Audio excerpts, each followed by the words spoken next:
Sahabat LMI, sebelum melanjutkan tayangan ini, subscribe dulu, like, lalu komen, kemudian di-share ke yang lain.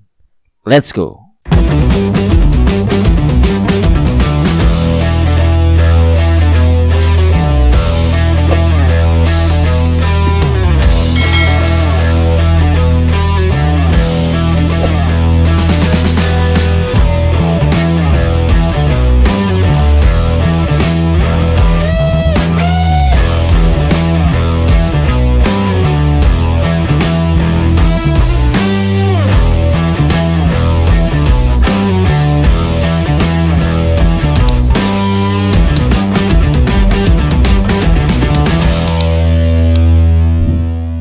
Bismillahirrahmanirrahim. Assalamualaikum warahmatullahi wabarakatuh.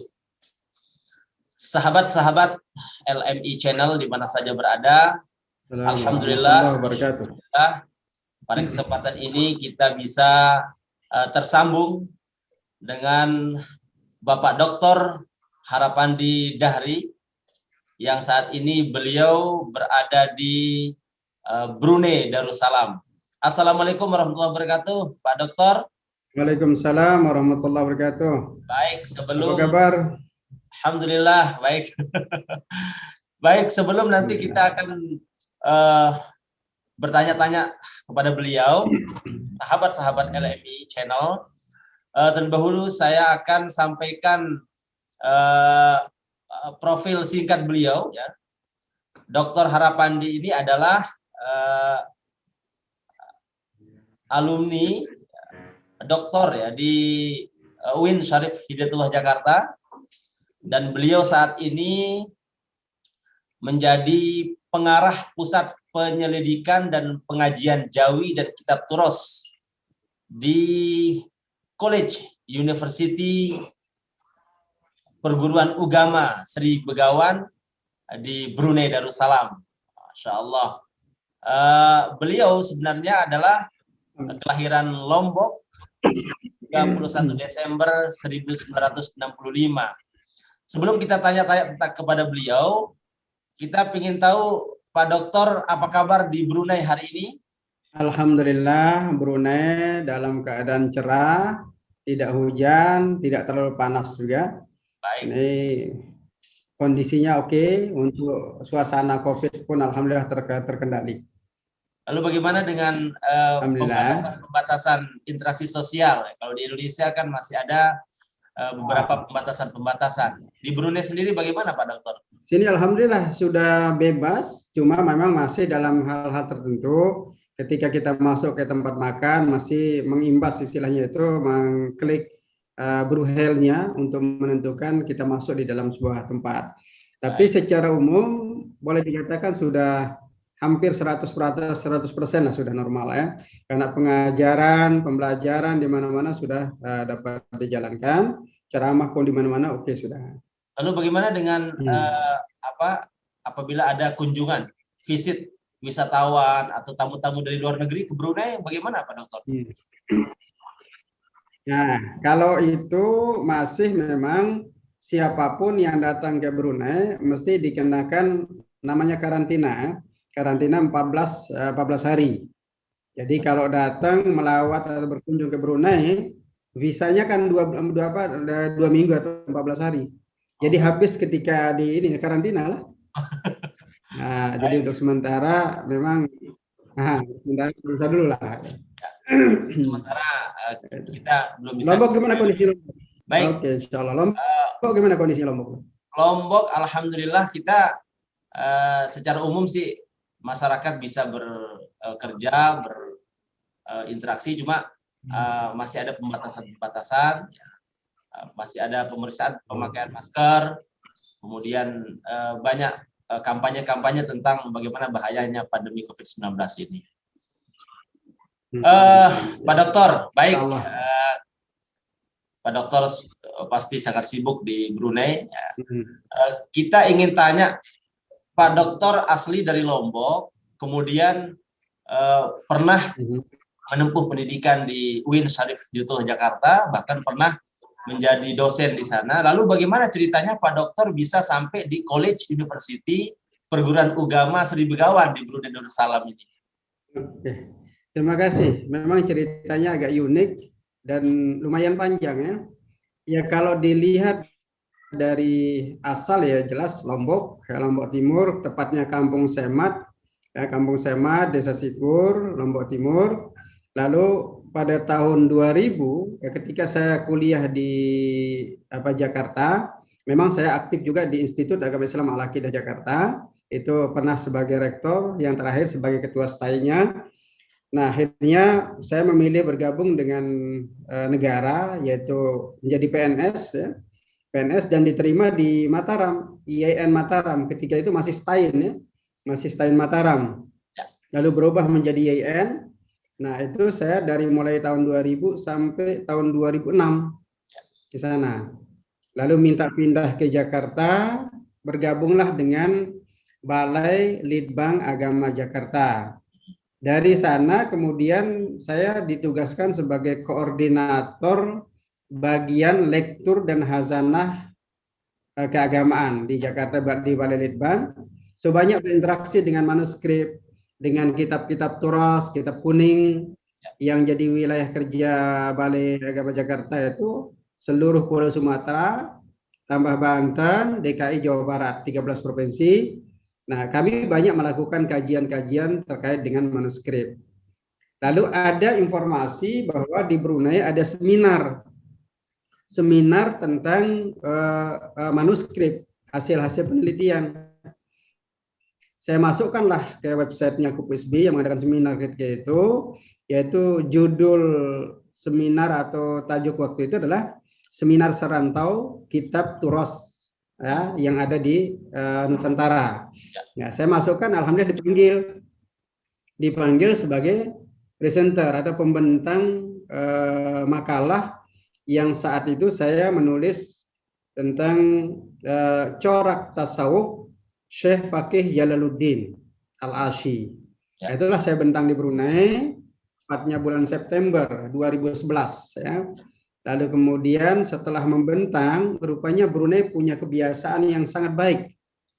Mereka ingin mencari dosen dengan cara mengumpulkan semua orang-orang untuk presentasi, lalu kemudian dipilih dari mereka yang presentasi itu, mana kira-kira di antara mereka yang dapat digunakan tenaganya untuk negara Brunei Darussalam. Nah, itu awalnya. Ya, akhirnya kita terpilihlah. Lalu kemudian pulang ke Jakarta. Jarak 2 minggu dipanggil, ditawarkan mau tidak menjadi tenaga kunjungan, ya, visiting lecturer di negara Brunei Darussalam. Ya. Saya ketika itu tidak berpikir iya, karena kita PNS kan punya batasan waktu, punya batasan kesempatan. Ya. Saya bertanya, ada peluang tidak dari kepala balai waktu itu? Nah, akhirnya dibagi mengambil cuti besar. Kita punya cuti besar di PNS kan, itu 3 bulan. Saya telepon Brunei, saya tidak bisa mengambil 1 semester 6 bulan, tapi saya dapat izin untuk 3 bulan. Ya. Tapi Brunei rupanya karena memerlukan kita, akhirnya mereka katakan oke, datanglah ke Brunei 3 bulan. Jadi cerita awal seperti itu. Ya. Nah, setelah datang 3 bulan mengajar, pulang, kembali lagi bertugas di Litbang. Jarak 2 minggu setelah itu dipanggil lagi, ditelepon lagi. Karena mahasiswa di sini menginginkan kita terus mengajar di Brunei. Ya. Saya ditawarkan kemudian untuk ikut masuk di dalam tawaran itu. Baik. Nah, itu cerita singkat. Oh, baik. Sampailah kemudian di Brunei hingga hari ini ya. Ya, itu baik. Hingga hari ini. Barangkali ingin kita tahu Pak Dokter ini tentang istilah college university ini apa ya? Kalau biasanya kan di Indonesia kan universitas apa gitu kan? Kalau di situ ada college university itu apa? Apa spesifikasinya apa? Atau karakteristiknya apa? Baik, terima kasih. Jadi sebenarnya di Brunei Darussalam ini dia memiliki 4 perguruan tinggi saja.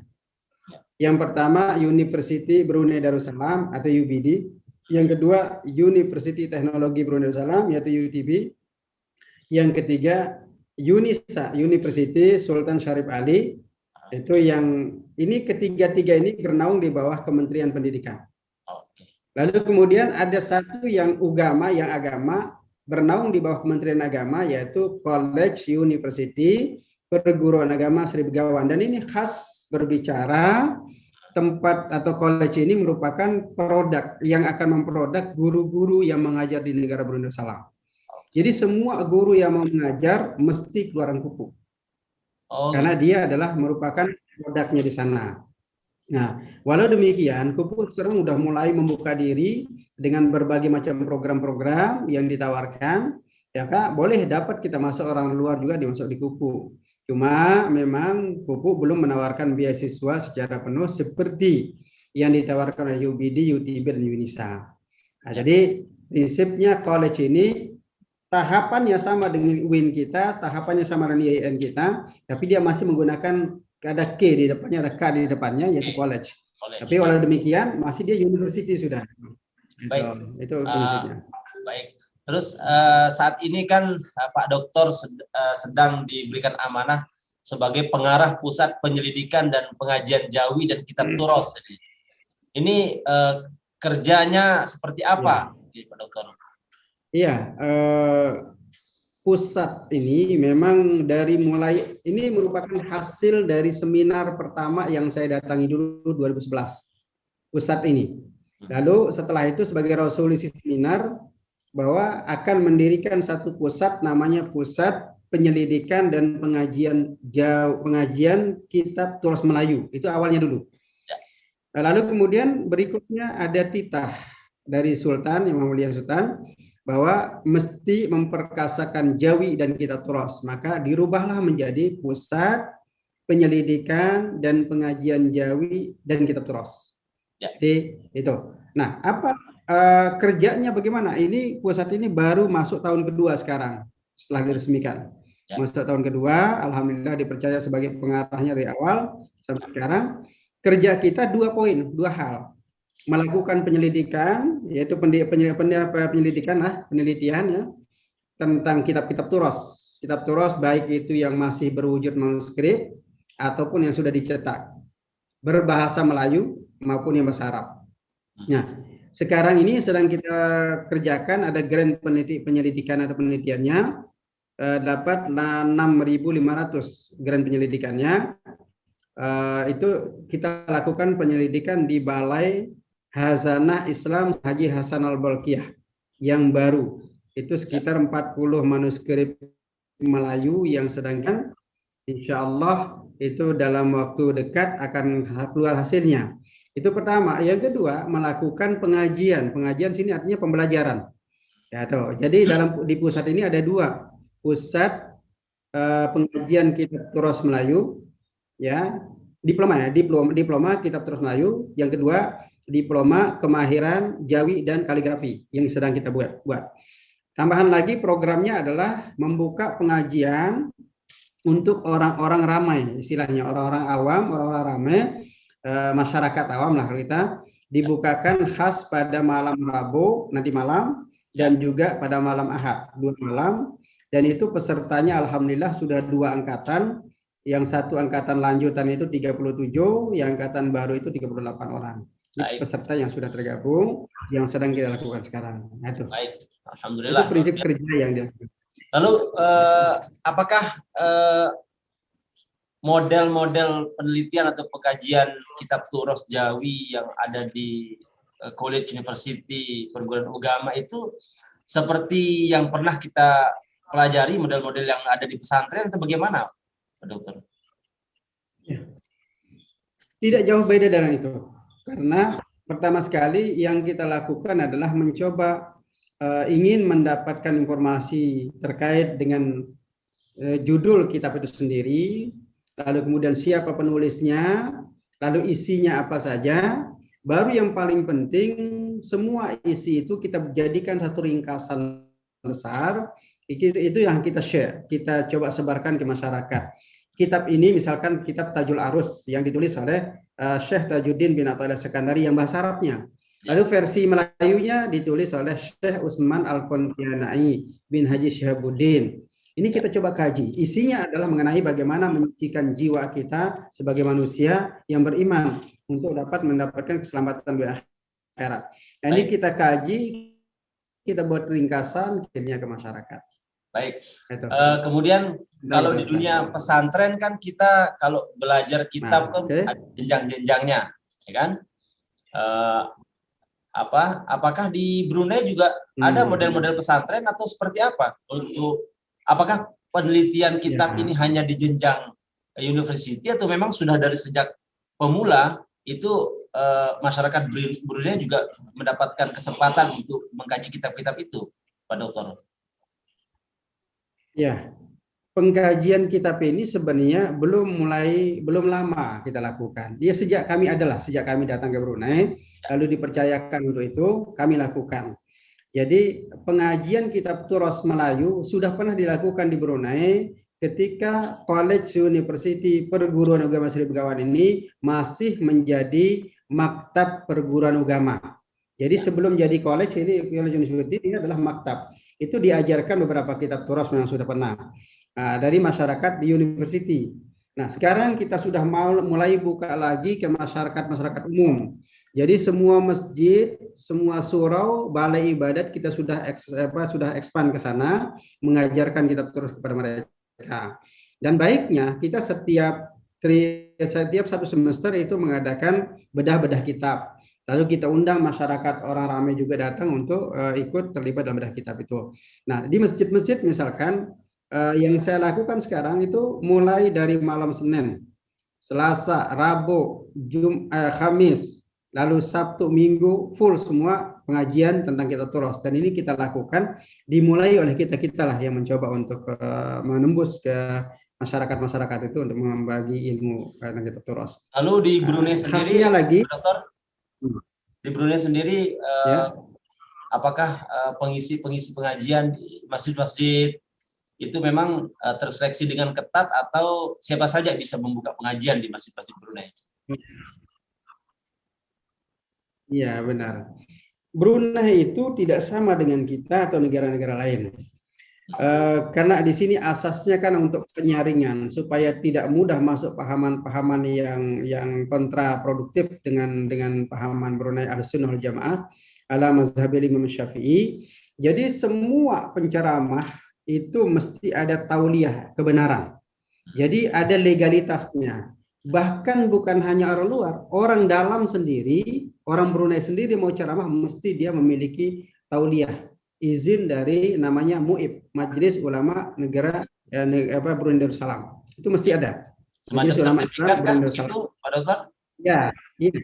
Ya, mereka diberikan semacam sertifikat. Tapi mereka diuji, mereka ada ujiannya. Jadi kalau mau mendapatkan legalitas tuh harus ada ujian. Ujiannya tentu adalah tentang akidah Ahlussunnah Jamaah, mazhab Syafi'i, pemikiran dan amalan-amalan Brunei dan semuanya. Itu adalah ujian mereka. Kalau sudah lulus itu baru dibagi sertifikat dalam jangka masa terbatas. Nanti ada lagi perpanjangannya, kalau sudah habis diuji lagi, diperpanjang lagi. Gitu. Itu bagi pernah kita ada dinamika terkait dengan sertifikat penceramah dulu ya. Di Brunei memang sudah dari awal ya. Brunei sudah dari awal. Jadi itu adalah untuk mengawal supaya jangan sampai isu-isu yang merusak ajaran akidah Ahlussunnah wal Jamaah, mazhab Syafi'i ini mudah masuk. Jadi memang jangankan contoh misalkan Abdul Somad sendiri kan kita kenal beliau sangat Ahlussunnah. Ya. Kalau mau ceramah ke Brunei mesti minta izin dulu, diberikan izin atau tidak. Itu nanti ada semacam biodata dikirim, siapa dia, lalu kemudian berapa lama di sini, di mana ceramahnya mesti ada. Jadi ini memang sangat luar biasa untuk memproteksi ajaran-ajaran supaya tidak cepat masuk untuk merusak pemikiran-pemikiran, amalan-amalan yang sudah established, yang sudah menjadi amalan negara Brunei Darussalam, dan itu sangat baik untuk mengawal keberadaan eksistensi itu. Baik, terima kasih. Itu. Baik, Pak Dokter. Di Indonesia kan sedang gencar sekarang kampanye atau syiar tentang moderasi beragama. Sebelum kita tahu bagaimana model-model moderasi beragama di Brunei, mungkin kita ingin dengar sedikit dari Pak Dokter apa yang Pak Dokter pahami tentang moderasi beragama ini? Artinya ini akan menjadi semacam panduan, guidance bagi kita di Indonesia dalam rangka mensiarkan hal ini.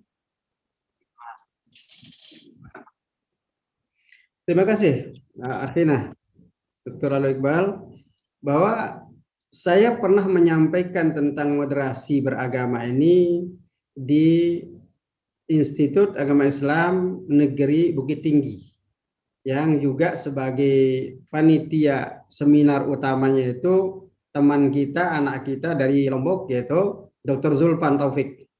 Itu mengundang saya untuk menyampaikan itu. Saya lalu kemudian ke sana bawa satu kitab Tajul Arus yang tadi saya sebutkan. Saya mengkaji kitab itu dan saya tidak ingin lepas dari kitab Turos bahwa bagaimana konsepsi yang dinamakan moderasi beragama. Memang agama ini sendiri dari awal Allah turunkan adalah moderat. Moderat artinya apa? Mengakomodir semua pemikiran, semua pola kerja, pola amalan yang berada di luar agama Islam, bahkan itu ada toleransi sendiri. Oke, jadi moderasi itu menurut saya adalah satu konsepsi berpikir, lalu di konsepsi berpikir itu lalu ada tindakan. Jadi dia tidak hanya terbatas pada pemikiran, tapi juga bagaimana tindakan. Bagaimana konsepsi moderasinya? Moderasi adalah Rasulullah SAW memberikan gambaran tegas. Islam itu dia berada pada konsep namanya mutawassit. Dia adalah yang paling sempurna dari semuanya. Walau demikian dia masih mengakomodasi pemikiran-pemikiran luaran. Contoh, Islam tidak datang dengan membawa agama murni sendiri. Dia mengambil ajaran-ajaran sebelumnya. Contoh dalam ajaran khitan. Ajaran agama Nabi Ibrahim kan. Islam itu bagaikan satu bangunan besar, dia sebagai labinah kecil masuk di dalamnya menyempurnakan agama. Nah, saya kira moderasi dalam konsep ini semua kita cara berpikir mesti mu'tadil. Jadi tidak kanan tidak kiri. Oke, kita coba melihat mana yang terbaik buat pertama adalah hablum minallah kita jalan, jangan lupa juga hablum minan nasnya. Karena tidak akan mungkin hablum minallah diterima dengan baik kalau hablum minan nas kita tidak jalan. Jadi moderasi itu maknanya saling menghargai. Nah, konsep penghargaan dalam kitab Tajul Arus itu mengatakan bahwa kalau kita ingin menghargai seorang, kalau kita ingin dihargai seorang, maka tolong hargai orang lain. Maka konsep dia adalah hargai pemikiran, amalan orang lain, maka Anda akan dihargai amalan dan pemikiran yang Anda punya. Jadi jangan kita ingin dihargai lalu kemudian tidak mau menghargai orang lain. Pada diri orang lain itu banyak kelebihannya, di dalam diri kita banyak kekurangan. Jangan dibalik. Kita terkadang suka memiliki konsep terbalik. Apa kita katakan? Dalam diri saya punya kelebihan, pada diri orang lain punya kelemahan. Kalau itu menjadi frame pemikiran kita, maka yang terjadi adalah kita tidak dapat menghargai orang lain. Moderasi itu artinya yang mampu menghargai pandangan, mampu menghargai amalan orang lain. Lakum a'malukum wali amali. Bagimu amalanmu, bagiku adalah amalanku. Jadi maknanya saling menghargai. Itu prinsip menurut saya dalam moderasi, dan itu pun di dalam kitab Tajul Arus dijelaskan. Baik, barangkali secara personal, secara personal barangkali tidak sulit ya kita menemukan mereka atau orang-orang yang dapat memahami konsep moderasi ini. Tetapi yang banyak sekali menjadi PR kita adalah bagaimana ini menjadi kesadaran kolektif kita, ya, dan ini perlu siasat atau bagaimana model-model agar moderasi beragama ini menjadi kesadaran kolektif umat gitu. Nah, bagaimana Pak Dokter melihatnya? Ya, saya kira begini. Moderasi adalah satu roh dari Islam. Kalau rohnya ini tidak ada atau rohnya dipisah dari jasad, maka Islam itu akan terpotong bahkan mati. Karena itu maka semua elemen, terutamanya sebenarnya menurut saya adalah paling utama, moderasi itu mesti dimiliki oleh setiap insan memiliki kebijakan. Pertama, kita sebagai insan akademisi. Akademik ini mesti memiliki pemikiran dan pola kerja yang moderat. Lalu kemudian ormas-ormas, organisasi yang ada mesti pula menerapkan itu. Jangan kita berharap masyarakat akan menjadi moderat kalau kita sebagai pemegang atau pengambil kebijakan itu tidak moderat. Jadi moderat artinya adalah menunjukkan, meletakkan satu keadilan di dalam satu kerangka yang memang itulah keadilannya. Moderat berarti bahwa meletakkan satu pola pikir dalam memang konsepnya adalah pola pikir yang lurus dan benar itu. Jadi saya kira kita mencoba menyuarakan kepada seluruh masyarakat, terutama mungkin kalau saya lebih cenderung membuat satu pola itu pola MLM, multi level marketing. Dalam konteks beragama pun demikian. Pertama sekali, aku mesti jadi orang baik. Dan kedua apa? Istriku mesti jadi baik. Lalu ketiga, anakku menjadi orang baik. Akhirnya kemudian keluarga yang kita bina adalah baik. Ibda binafsika tsumma biman ta'ul, kata Rasulullah, mulai dari dirimu maka orang lain akan tercipta. Nah, kita ini yang banyak sekarang ini, mohon maaf, kita terlalu banyak ide, terlalu banyak suara, tetapi miskin praktik, miskin dalam aplikasi. Nah, yang diperlukan Islam ini adalah bagaimana kita punya ide lalu kita jalankan. Nah, Brunei Darussalam di sini hebatnya. Jadi di Brunei Darussalam kita punya ide, kita jalankan, disokong, didukung untuk menjalankan ide yang baik itu. Ini kebagusan, kebaikan yang kita rasakan di Brunei Darussalam. Dan ini tidak mustahil akan terjadi di negara kita, khasnya misalkan di Lombok ya atau di Nusa Tenggara Barat, itu khasnya pasti dapat dilakukan. Nah, kalau dilihat dari segi ini kebaikannya lagi bahwa negara Brunei Darussalam itu menganut asas namanya MIB. Apa? Ya. Apa itu? Itu malah saja jamaah Asy'ari kemudian mazhab Syafi'i. Kalau kita combine, persis sama dengan yang punya kita organisasi di Lombok. Tapi Ahlussunnah Jamaah.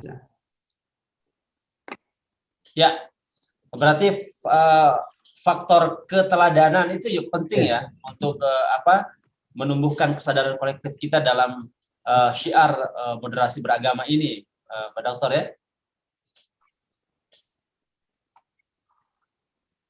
Halo, masih tersambung Pak Dokter? Lalu di Brunei sendiri bagaimana? Di Brunei sendiri bagaimana, Pak Dokter? Ya, tadi yang saya katakan bahwa Brunei Darussalam adalah negara yang sangat moderat, negara yang menghargai semua pandangan, negara di mana hidup semua kelompok masyarakat dengan saling menghargai, saling menghormati. Dia tidak ingin hanya dirinya dihormati, tapi dia menghormati orang lain. Bahkan kita nih, orang-orang yang luar, kita yang masuk di negara Brunei Darussalam, beraktivitas di satu tempat, kita juga sangat dihormati. Buktinya apa? Bukti penghormatan, penghargaan mereka terhadap orang-orang luar adalah kita diberikan jabatan. Kita diberikan jabatan pada posisi-posisi, dan kita orang Indonesia sini alhamdulillah yang mempunyai jabatan 2 orang. Ada Dekan Usuluddin, dulu ada Dekan Syariah, tapi beliau sekarang masih di Makassar, jadi belum kembali lagi.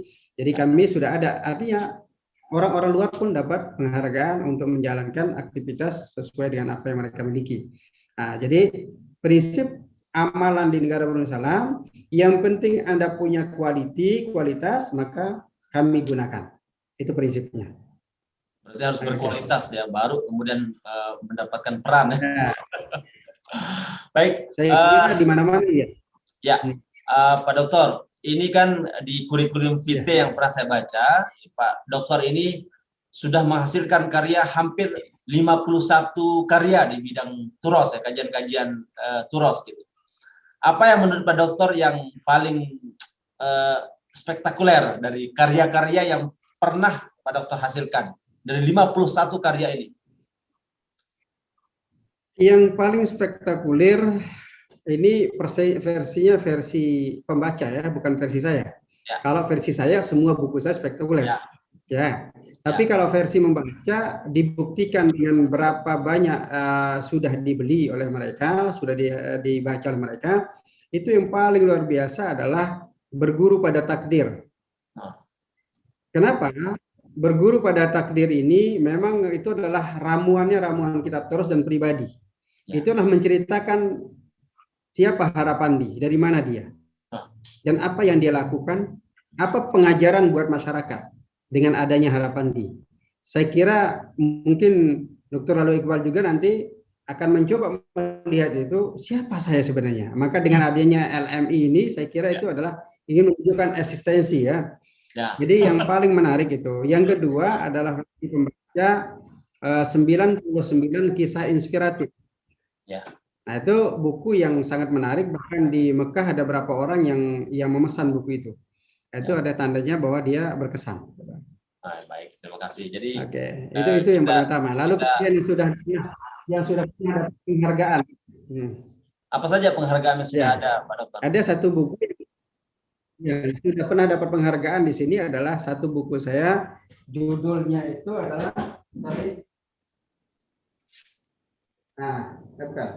Mengenal Kitab Turos. Nah, ini diantara yang sudah didapat penghargaan waktu itu adalah Mutiara Kitab Turos dan juga Mengenal Kitab Turos. Boleh sedikit semua didapat isinya? Nah, isinya ini adalah menggambarkan betapa pentingnya kita mempelajari Kitab Turos. Karena banyak orang di antara kita sekarang mengambil konsep instan. Mau perlu apa? Cek di Google kan sekarang. Tapi kita jarang sekali ada kesadaran bahwa googling, ya di Google ini informasi-informasinya tidak semua valid.